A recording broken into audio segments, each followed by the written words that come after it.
starting this crazy idea that probably should never have worked. One of my proudest moments is to be able to wear the Stars and Stripes, the national championship jersey, seeing the impact we're making, working with an incredible team. Welcome back to Small Business Never Sleeps. My name is John Slusser, and this is Nathan Maude, and we're the co-founders of the Indiana Small Business Association and your host of Small Business Never Sleeps. Thank you for tuning in. Today is episode number 7, and we couldn't be more excited. Small Business Never Sleeps is geared specifically towards that small business owner, as well as those who represent small business. And in today's episode, we have a very special guest, Tom Hanley, founder and CEO of 913 Sports. Tom founded 913 Sports in 2012 with the mission of providing bikes for disadvantaged youth. We cannot wait to dive into Tom's story. Yeah, Tom, thanks for joining us today. Thank you very much for having me. Sweet. Well, let's just dive right into things. Tom, I've had the pleasure of knowing you for the past few years, and I've only experienced great things. So to kick things off, just give us a high-level overview of who you are. So I came to Indianapolis when I was 17 years old as an elite level cyclist, and grew up primarily in the Midwest. My hometown before Indy was Columbus, Ohio, and came to Indy never really planning on staying beyond school. And here I am now 17 years later, and I can't imagine being anyplace else, and really have built my life here. So my wife, we've got a newborn, we've got 3 big dogs at home, and this is just an incredible place to call home and be able to make an impact in some small way every single day. Yeah, absolutely. Busy world, newborn, 3 dogs. It is a wild ride of COVID between work and new child and the pivot we had at work at 913, but we are very fortunate to be here today and still standing. Did you go to college at IUPUI? I started at Marion College. I was team captain for their cycling program, which brought me over here, and then I finished up at IUPUI in 2009. Okay, when you say elite cyclist, what does that entail? I was a track cyclist, so short velodrome. Indianapolis is actually one of just a couple dozen velodromes in North America, so it's what brought me here. And I was a sprinter. So 2 guys on the track, banging heads and handlebars at 40 miles an hour. But what it really allowed me to do is travel the country and the world and be able to compete at the highest levels and do a whole lot of really cool stuff at a really young age. Gotcha. Awesome. Yeah, I'm really excited to learn more about your story. If you don't mind just sharing with us, how'd you get into cycling? It was what I like to call the snowball effect. So we had just moved to Columbus, Ohio. I was in 4th grade, was a tall, lanky kid, but not great at ball sports. And wound up actually doing a fundraising ride for the American Diabetes Association called Tour de Cure, and did it on a 40-pound Huffy that barely ran. And one thing led to another, which led to another, and started competing the following year. And at that point, I think I was the youngest racer competitive cyclist in the state of Ohio, and was before the Lance Armstrong era and all of that. And one thing led to another, and just very naturally and organically grew with it. And I was very fortunate I had some skill with it, and it opened a lot of doors and a lot of opportunities for me. That's awesome. So Marion University or IUPUI, did they have like a cycling team that you joined? Yeah. So Marion, at that point, Marion College, now Marion University, is consistently one of the best cycling program collegiately in the country. So I was there on a scholarship, very, very highly regarded program. And then IUPUI had a cycling club as well. So when I transferred over there, still was able to compete at some sort of collegiate level. But at that point, I was really focused at racing at a level even beyond that. And at one point, you were a national champion? Yeah, 4-time national champion, both individual and with a couple of different team events with Marion. And again, it was one of my proudest moments is to be able to wear the Stars and Stripes, the national championship jersey, for a year as an elite level cyclist, and can't get any more patriotic than that. Yeah, that's absolutely incredible. So you go from an elite cyclist, you're traveling the world, you're a national champion. You're just really living life to the fullest on your bike, and then you go into starting 913 Sports. But I understand that there may have been some passion that drove the creation of 913 Sports. Can you dive into that? Yeah. So starting a nonprofit was not exactly my original career path. I was on track to become an attorney. I grew up in a very unique household. I'm an only child. My father is a CPA by trade, but ran bank-to-bank mergers and acquisitions for the last 20 years of his career.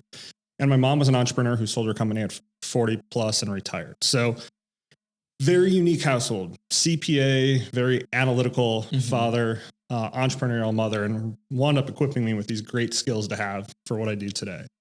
But law school was always the path. I love to debate and argue and all of that. So it seemed like a very natural fit. But in June of 2010, when I was 23 years old, had just finished undergrad, was racing at a high level, and was getting ready to go to law school. I was on a commercial private limousine bus that ran a red light here in Indianapolis and collided with another vehicle. And I went from 23-year-old elite level athlete to being told I had 2 broken vertebrae, a brain injury, and my best friend was killed in that crash. And I was told I would never race my bike again. So I spent the next year really healing, grieving, recovering, processing, figuring out what that identity was of not being an elite level cyclist. It's all I had known for 14 years. And ultimately, a couple of great things came out of that.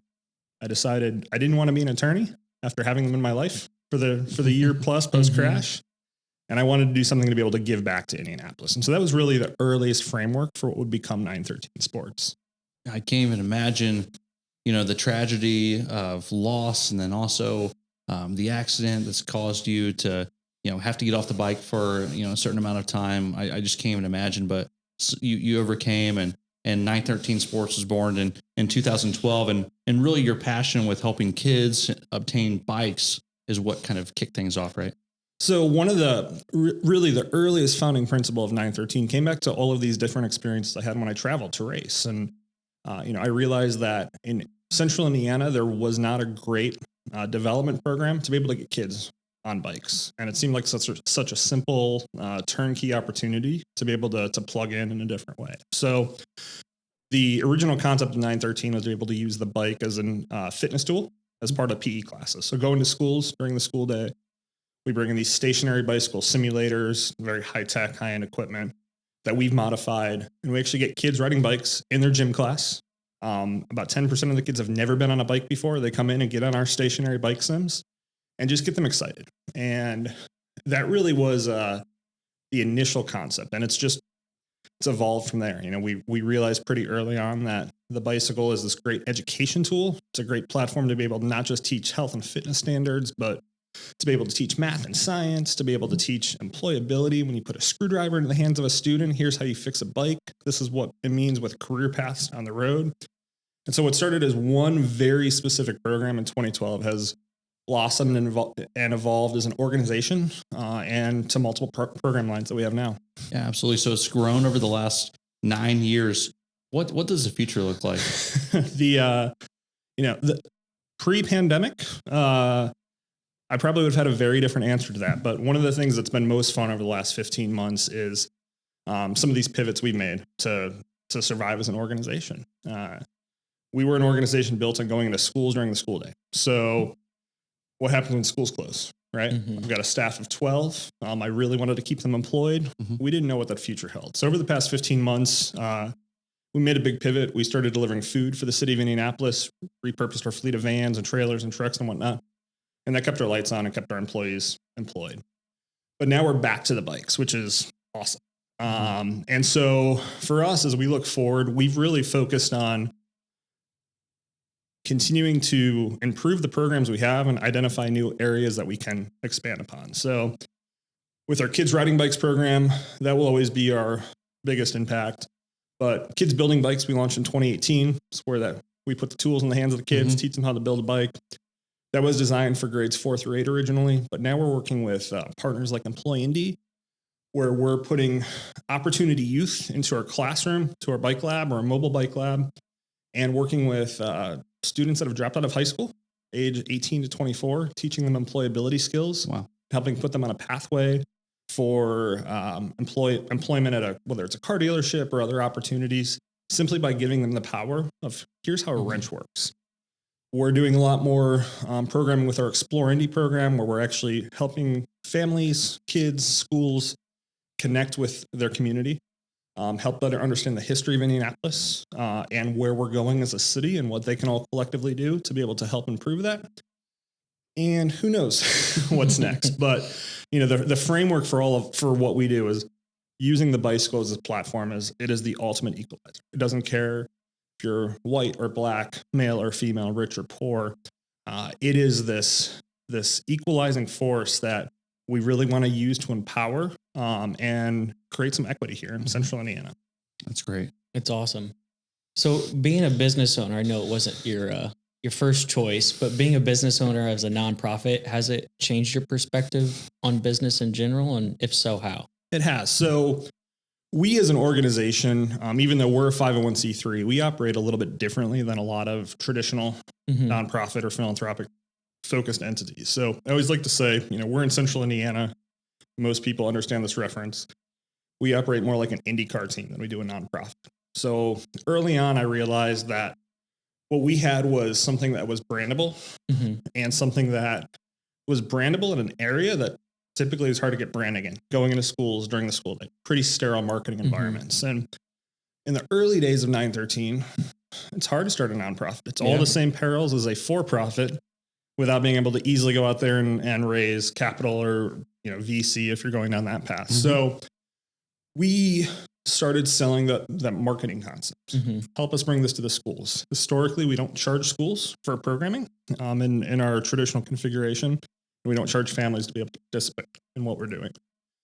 So for us, we were really able to build almost this boutique marketing and storytelling firm alongside our nonprofit mission, and just so happened that one helped support the other.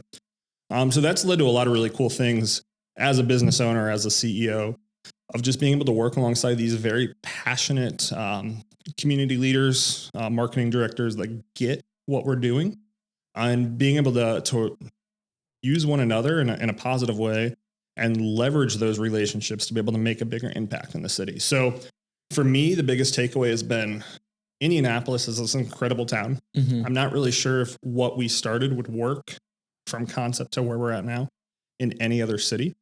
But doors were always being willing to be open. People were always willing to sit down and have a conversation. And that's how we're here 9 years later. And it's really just been that small, big city of Indianapolis. You mentioned brandable, and I mentioned this to you. I mean, every time I'm in the airport, I sit in your little Sun King, cycling seats, and I see 913 Sports all over the place. So one, where does the name 913 Sports come from? And two, you mentioned how great Indianapolis is of a city when it comes to 913 Sports and what the city's done for you. Any goals of expansion into other geographical areas? So the name 913 is pretty straightforward. It's my birthday. So September 13th. In fact, if you look at the logo, it's nothing more than like a desktop day rip-off calendar. Yeah. So we keep it really simple. And it's an excuse to throw an awesome party when warranted, right? There you go. So in the post-pandemic era. And the real aspect of that is I think it's clear I didn't necessarily know the path we would be on. And the fact we're coming up on 10 years in 2022. I was 24 years old when I started this thing. I had no nonprofit background, didn't really know the path that this would be on. So there's still a little bit of me on every letterhead that goes out, on every mailer that goes out, and on our vehicles on a daily basis, simply with that logo. In terms of the where we're going, a couple of years ago, we actually looked at expanding into other markets and had some test cities that we were in. And what we realized is we were probably a little too young at that point to do that in 2016, 2017, even though we're in great markets of Portland and Minneapolis. But for us, we were a 6-person organization at that point. It was too much. And now we're at this point where we've got all of these incredible opportunities happening in Indianapolis. And in a lot of ways, it's hard to even service all of those. We say no more than we say yes, not only because we're selective in how we do our brand alignments, but we're a staff of 12 people. So there's only so many hours in the day with that. So right now our focus is Indy, and we just moved into a beautiful old building in the near northwest side of Indianapolis. Went from 10,000 square feet, which was what we started with 2 years ago, to we've got 28,000 square feet now. We've got a permanent bricks and mortar bike lab, classroom space. And so instead of looking outside of this city, we're just continuing to refine and find new opportunities to be able to support Central Indiana. Incredible. That's awesome. Yeah, it sounds like you're doing a lot of positive things. And with that, I was curious, kind of what are some of the things 913 Sports has done for you to bring fulfillment? What are some of your favorites? I feel fortunate every day. I've got a 3-mile commute from my home to our office, and it is probably my favorite part of the day is driving to work. I don't know a whole lot of people that can say that necessarily on a daily basis. But, the reality is, even on our hardest days at work, we're getting kids excited about a bicycle. We're giving kids an opportunity to develop career paths. We're supporting the schools. We're supporting the community centers. And like, that is the most rewarding thing in the world. And, for me, if I'm having a tough day, all I have to do is go to a school site, go check in on my staff and see the smiles on the faces of the kids. That's awesome. And like, it's all worth it. And all the headaches that go with that are absolutely worth it. So, the give back to me, somewhat selfishly, is like, I never feel like it's a job. I wake up excited to go to work. I can't wait for Monday morning to roll back around when we're on a weekend. And I have an incredible team that helps make it all happen. It's awesome. Yeah. Every time I talk to you, I can sense the passion immediately, how fulfilled you are, how happy 913 Sports makes you, and all these great things you're doing for the community. However, I have to imagine that it probably hasn't always been easy. There's probably been some obstacles or some struggles along the way. And, that takes a very specific mindset to get over, and you have to possess that mental toughness. So for you, we like to play a game here on Small Business Never Sleeps. And that is, you have to give us a little success story that's made you happy and kept you coming back to work, but also give us some of those failures or obstacles that you really had to utilize that mindset to get through. Yeah. I mean, in terms of success, there's a lot of different avenues I can go down, but for me, it's starting this crazy idea that probably should never have worked in all reality. The business plan, I look back now and like cringe upon it. But being able to find people that were as passionate as me about what we were building, and whether that was my first employee who's now our COO, or our 12th that joined our team, just a few months ago. The true success has been finding these great complementary individuals that help me build what I want to build on a daily basis and are as passionate about that vision and that storytelling as I am. And, one of my mentors once told me, you fail at 50% of the hires you make, right? 50% are the wrong hire ultimately. And as a small business, we don't have that luxury. It could be the death blow to an organization when you're 6 or 7 or 8 people to hire the wrong person. And we have consistently, day after day, hire after hire, knocked it out of the park. So that's probably one of the things I'm most proud of, is not necessarily something I've done, but the incredible team that I've been able to cultivate and surround myself with, and the teamwork we have on a daily basis that makes what we do possible. On the failure front, it's probably a failure turned into a success, but like every other business, big, small, for-profit, not-for-profit, March of 2020 was probably the most terrifying time of my career and most people's careers and worlds, right? We went from being in schools, serving 60,000 students in 2019, to, in the space of hours, on March 10th of 2020, shutting down school operations. And we didn't know if it was for 30 days or 60 days or ultimately the year that would have become. And we went on an extended spring break, and I sent my staff home a week earlier than the normal 1 week break we have. And I watched them walk out the door, and I really wasn't sure if they would ever be coming back. Right. We were in that growth phase as an organization, which means our runway was short. Our cash flow projections were based on sponsors in July, August, September, and suddenly, were they going to be around? Were they going to be in a position to be able to write checks? What happens to our revenue stream? And it was probably the most vulnerable moment in time for organization. And it was a calculated risk to be able to have this growth that put us there. And I went home on that Friday evening and did a really good job feeling sorry for myself for a couple days, and had a leadership call Monday morning, and we sat down and we said, what do we have that can help us weather the storm? And the list was pretty short. In fact, I carry that email around in my notebook, and when I need a little lift, I'll pull it back out. But the list basically consisted of, we have 11 staff members at that point, 4 vans, 2 trucks and trailers, and 10,000 square feet. How do we use it? And, that was a terrifying moment to realize that if nothing happens there's a good chance that by May, 45 days later, we might not exist as an organization, and my staff are going to be furloughed. And these are people that are family to me. So, the failure was finding ourselves in that spot. It was a necessary evil to be able to continue the growth that we had been on. So not expecting a global pandemic to hit. But then the success of that is, we made this pivot. We went from moving bikes and getting kids riding bikes to, within 2 weeks, building a first of its kind program here in Indianapolis, delivering food directly to residents in Marion County, alongside the mayor's office and Gleaners and Second Helpings. And ultimately, it was the pathway for us to be able to employ our entire team. We actually had add additional staff. And now we have a whole separate line underneath the 913 Inc. umbrella of 913 Logistics that to this day is continuing to deliver food, and most likely will be for the foreseeable future. That's incredible. That's awesome. And that success just lends to your mindset, your mental toughness, but more so your passion of just serving the community in any way possible. So absolutely kudos to you guys for overcoming that and finding that success again. Yeah, and absolutely. Obviously, that's something big to overcome. So I guess my question to you is, how do you stay locked in and focus, or how would you define commitment?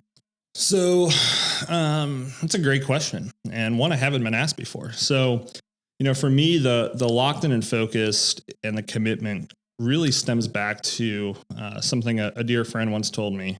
One of those early days, one of those hard periods of time as a startup business leader.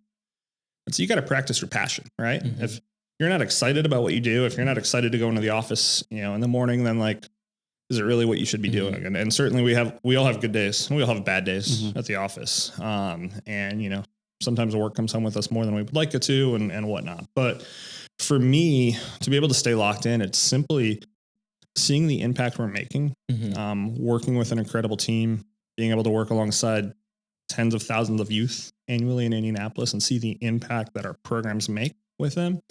And selfishly, I can't ever see myself working for somebody else now outside of my own board. Absolutely. So, to build something from scratch, some people thrive on it. I've got mentors and friends that, have started 4, 5, 6, 7 very successful companies over the years. This is my one. So, I'm good. And I want to continue to grow 913, and, stay locked in with that. And as long as we can continue to find new ways to further serve Indianapolis, further, put new programming in place or expand on our current programming, that's enough of a entrepreneurial fill for me. Sweet. So Tom, what's one piece of advice you can lend to a small business owner or an aspiring entrepreneur or an aspiring nonprofit? Don't be afraid to ask for the meeting.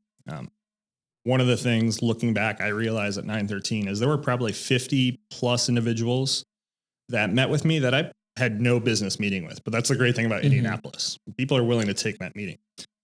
And, fortunately for me, whether they said no to a pitch or whether they said yes to me coming into their school district or whatever it may be, I learned something from each one of those meetings. And we would not be here as an organization if I had not been willing to make that ask. And even if you feel like it's a really big ask, at least here in Indy, most people are willing to take the time to at least have a half-hour meeting. And it's a huge part of what shaped our organization to get to where we're at today. Sweet. That's awesome. I always tell others, you never know until you ask. So you got to ask that question. Your nonprofit is one that's incredibly inspiring and rewarding from all different levels. So our viewers today, if they're wanting to get involved, how can they find you? How can they get involved? What can they do to help? Yeah. So as programming resumes post-pandemic here, you can find more information about how to volunteer or get involved with 913 Sports at our website, which is NINE13sports.org. All of our social media handles are the same spelling, 913 Sports. And we are, actively looking for volunteers to be able to get involved with our outdoor rides. We're looking for opportunities to be able to plug in with passionate individuals who want to help supplement our education curriculum. And of course, as any good nonprofit, I would be amiss to not plug. If you're passionate about what we're doing, but don't have the time, feel free to give your treasure and talent, and you can do that through the website as well. Awesome. All right. So we have an event coming up on July 29th. It's a Thursday at 4:30 p.m. It's hosted at Bar Louie, hosted by Small Business Never Sleeps, our Indiana Small Business Association. and 913 Sports is going to be our nonprofit of the evening. All of the tickets that are on Eventbrite where you can register are $25, and every penny is going to 913 Sports to help them out as they continue to make an impact right here in the community of Indianapolis. Yeah, I'm looking forward to it. Again, it's a small business night out, kind of give that small business owner a break, network with some like-minded individuals, as well as come out, have a few beverages and appetizers on us, and help support 913 Sports and what they're doing here in Indianapolis. Yep. Small business owners coming to hang out with other thought leaders, networking, learning best practices and resources. The key is this: no panel discussion, no sales. It's just to give them an evening off, right? Mm-hmm. Not small business never sleeps is that salute to the small business owner who grinds 24/7, 365. And Tom, you absolutely do that with 913 Sports. Tom will be there. Every penny is going to benefit 913 Sports. Make sure you buy a ticket, help these guys out. Truly passionate about it. We pick that up every time we talk to you. Thank you, John. Thank you, Nathan, for having me on this, and really excited to be able to work alongside of you guys and continue to see this podcast grow. Sweet. Tom, thank you for joining us today on Small Business Never Sleeps. I really enjoyed getting to know you better and gathering a clearer understanding of you, your story, and how you can help a community thrive. Absolutely. We appreciate all the great detail you provided us today and how we can better position you as a community resource in the great state of Indiana. Thank you again for joining us. And to close it out, do you have any last words? Thank you guys for taking the time to focus on small business. It's a community effort, and every small business starts with an idea and a passionate individual, and resources like this make a huge difference in encouraging people to chase their dreams. Absolutely. Thank you, Tom. As you heard, you can find him on his website, LinkedIn, and then join us at the Small Business Night Out event, July 29th. Look forward to helping out 913 Sports. This is a Small Business Never Sleeps podcast. You can find us on LinkedIn, YouTube, Facebook, and all your other favorite podcast platforms like Spotify, Google, and Stitcher. Next time, Nathan and I will spend some time walking through the journey of a small business owner's path toward success. Don't forget to keep on grinding, because small business never sleeps.